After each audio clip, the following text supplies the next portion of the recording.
Yeah, we're slowly getting you up here this morning. Hope you got your cup of coffee, everyone. Glad you're with us. I'm Eric Connors. And I'm Stella Escovedo. Yeah, if you're slowly getting up, but you need to be somewhere and you might run late, you better give yourself some extra time because we're dealing with that morning fog.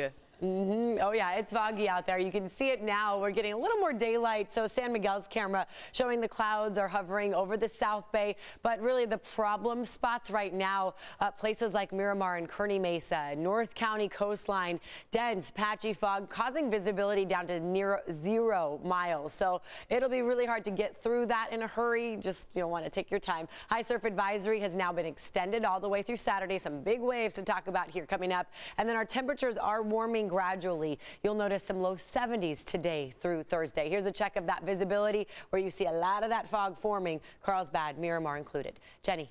So it remains really quiet at 6:01. Your travel times, well, they are not seeing any volume at all. Crash-wise, there's just one minor one westbound side of the 8 at East Main.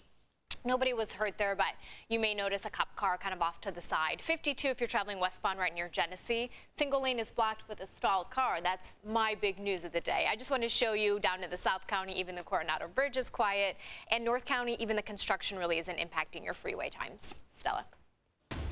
Jenny, thank you. Republicans and Democrats are vying for control of the Senate today. 2 Georgia runoff elections will decide which party controls the narrowly divided chamber. Republicans need just one victory to keep their control, while Democrats must win both races. Deborah Alfarone is live on Capitol Hill now with more on today's election. And Deborah, there's also quite a bit of controversy and fallout over that phone call made by the president. Absolutely. And so it's harder to get your message out when all of the attention is on that phone call, right? But here's the thing, the polls are close right now, and we may not even have the answer that we're looking for until maybe a couple of days because of all of the absentee ballots. The balance of power in Washington will be decided in Georgia today. One state can chart the course, not just for the next 4 years, but for the next generation. Voters head to the polls for twin runoff elections with control of the Senate at stake. John and the Reverend. The state turned blue for Joe Biden in November. Yesterday, he urged Georgians to rally behind Democrats Jon Ossoff and Raphael Warnock. They're principled. They're qualified. They're decent. Last night, President Trump held his own rally for Kelly Loeffler and David Perdue. A win by either keeps the Senate in Republican hands. This could be the most important vote you will ever cast. The president also continued his baseless attack on the 2020 election. There's no way we lost Georgia. There's no way.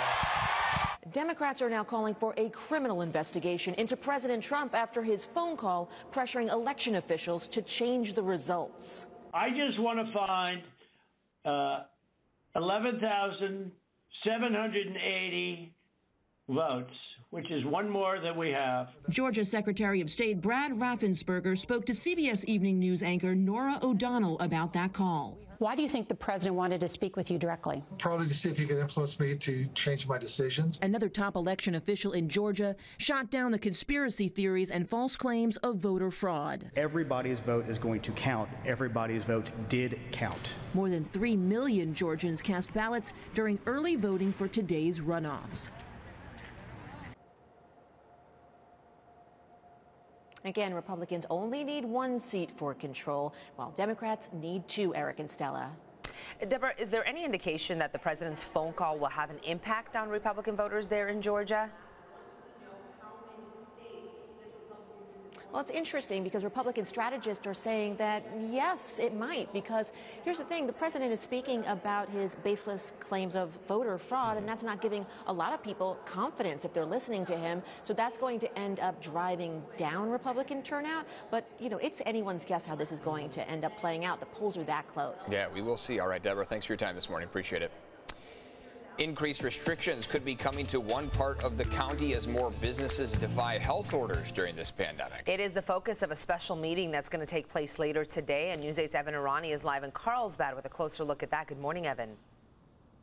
Good morning, Stella and Eric. That is after 17 different cease and desist orders came just ahead of Christmas that this special meeting is going to be called on. And that is because they could possibly be issuing or at least passing agenda orders to increase restrictions, to increase citations, fines, for example. The City Council has had numerous votes regarding COVID-19 and regarding the restrictions that they could impose. However, this could change as of today. Now, at today's Carlsbad City Council meeting, they will revisit the issue and consider increased restrictions and enforcement to protect residents in the community as the number of COVID-19 cases continues to rise. In the past, the council agreed to increase patrol with more officers to watch for businesses that are defying the stay-at-home order, but only to provide education to those businesses. The council stopped short of requiring face masks and to allow for an increase in the issuing of citations and fines. That was a 2-2 vote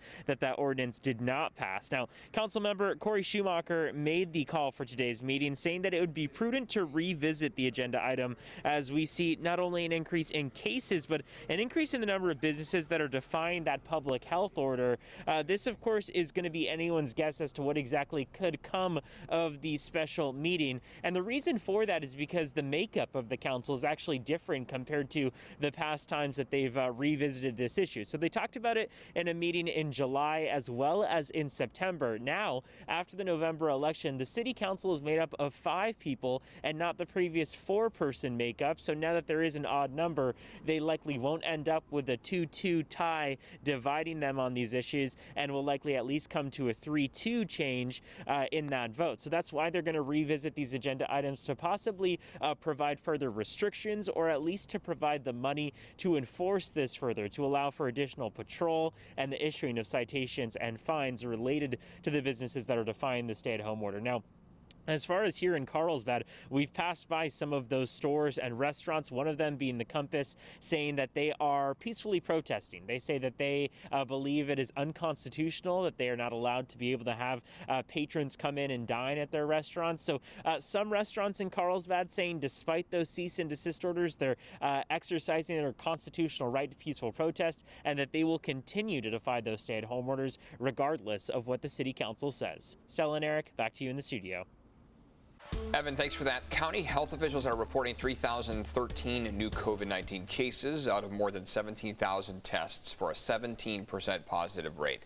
6 deaths are being reported. That total is now approaching 1,600 in the county.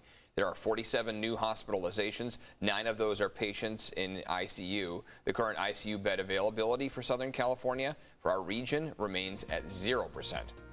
6:08, time for your morning rush. You could be getting the COVID-19 vaccine from a dentist. The state has approved a waiver allowing dentists to administer doses to help keep up with distribution.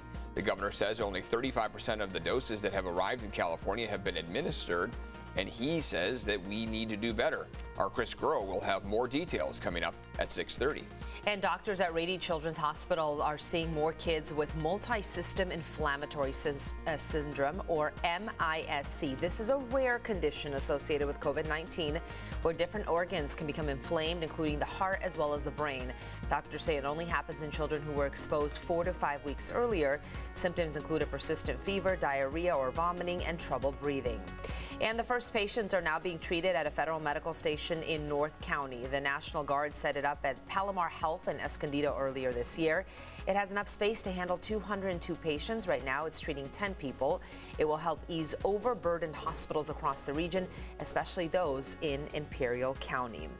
Let's go ahead and check in with Netta now for a look at our forecast. How's the visibility so far? Woo, it keeps changing on us. So depending on what neighborhood you're in, it may be clear, and then you'll have some trouble spots if you're just going a few blocks down. Here's a look at that marine layer hovering right over Mission Bay right now. So as you see, it's not down to road level. It's sitting up a little higher in places like PB. It does not look like that's where you're running into any of those issues. But here's the Otay Mountain camera. As you look out towards the west, there's that layer of cloud coverage, marine layer, all because we have that onshore flow. It is is weak, but it's going to keep you cool along the coastline today. That means upper 50s, low 60s. Inland, though, because it's so weak, you're still going to see plenty of sunshine and warm weather for this afternoon. Right now, though, yeah, a lot of people may be running into that dense fog. A 3rd-mile visibility in Miramar, down to a half for Kearney Mesa. It's improving, though, in Ramona and El Cajon. That's where it was really thick just about 30 minutes ago. Fallbrook, unfortunately, you're still at 0 visibility. Relative humidity right here showing that we have a lot of moisture because of those clouds in place. In fact, you may see some mist out there, too. And we have this high surf advisory. It's now been extended all the way through 6 p.m. on Saturday. It was initially set to expire tomorrow, but we're going to have back-to-back storm systems pounding the west coast, and that's why our swell is getting pretty big, 8 to 10 footers today and tomorrow, and then picking up again Friday and Saturday.